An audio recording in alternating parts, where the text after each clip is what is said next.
లోకము ఆయనను చూడదు, ఆయనను ఎరుగదు, ఆయన పొందనేరదు. మీరు ఆయన ఎరుగుదురు, ఆయన మీతో కూడా నివసించును, మీలో ఉండును. వాక్యం సెలవిస్తుంది. ప్రియమైన దేవుని బిడ్డ, లోకంలో ఎదురీదుచున్నావా? లోకంలో ఒంటరి ప్రయాణం చేస్తున్నావా? నీకన్నా ముందుగా నీ రక్షకుడైనటువంటి విశ్వాసమును కర్త, దాన్ని కొనసాగించేవాడైనటువంటి యేసు కూడా ఒంటరి ప్రయాణం చేశాడు. ఆయన అంటూ ఉన్నాడు, మీరు నన్ను విడిచి వెళ్ళిపోయే గడియ వచ్చుచున్నది. శిష్యులందరూ విడిచారు.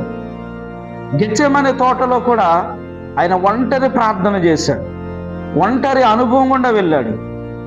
ఆతురతగా వేగంగా ఆయన ప్రార్థన చేసినప్పుడు చెమట రక్తం వలె ఆయనను వాక్యం సెలవిస్తుంది. దేవుని దూత వచ్చి ఆయన ఆదరించిన వాక్యం సెలవిస్తుంది. నీ జీవితంలో కూడా ఒంటరిగా ఉన్నావా? నిందల మధ్యలో ఉన్నావా? లోకము నిన్ను ద్వేషిస్తుంది. లోకములో దేవుని ప్రేమ లేదు. నీ మీద నిందలు, అవమానాలు ఎన్నో వేస్తుంది. ప్రియమైన దేవుని బిడ్డ, క్రైస్తవం అనేది ముండ్ల బాట. క్రైస్తవం అనేది ఎదురీత. చూడండి, కరెంట్ ఫ్లోయింగ్. ఒక గోదావరిలో కానీ సెలయేరులో కానీ వెళ్తున్న చేపలను చూడండి. చచ్చిన చేపలు ఆ నీటి ప్రవాహంలో కొట్టుకుని పోతాయి. జీవము గల చేపలు ఎదురీదుతాయి.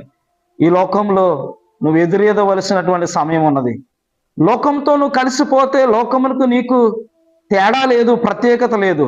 కాబట్టి యేసు కొరకు నువ్వు నిలవాలంటే యేసు నిలబడిన రీతిగా, అందరూ విడిచిపెట్టిన రీతిగా, ఒంటరిగా ఉన్నాను తండ్రి నీ చిత్తమేమైనదని ఆయన అడిగి ఉన్నాడు. కాబట్టి నీ ఒంటరితనంలో నీ ఒక్కడవే ఒంటరిగా ఉన్నావని దిగులు చెందకు.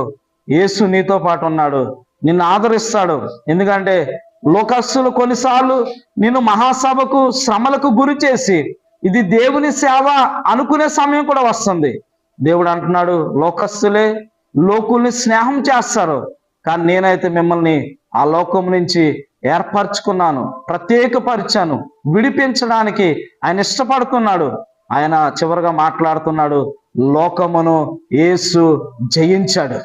జయ జీవితం కావాలంటే నీవు కూడా లోకం మీద పోరాటం చేయవలసి ఉన్నది. నీ పోరాటం నువ్వు గెలవలేవు, కానీ యేసు ద్వారా అయితే నువ్వు గెలవగలిగిన వ్యక్తిగా ఉన్నావు. నిన్ను గెలిపించువానికి నిన్ను నువ్వు సమర్పించుకో, జయ జీవితాన్ని నువ్వు పొందుకుంటావు.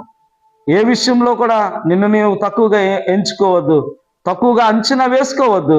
యేసు నీతో పాటు ఉన్నాడు. ఆయన అంటాడు, నేను లోకమును జయించున్నాను, మీరు ధైర్యము తెచ్చుకోండి. ఎవరిని బట్టి ధైర్యము? దేవుని బట్టి.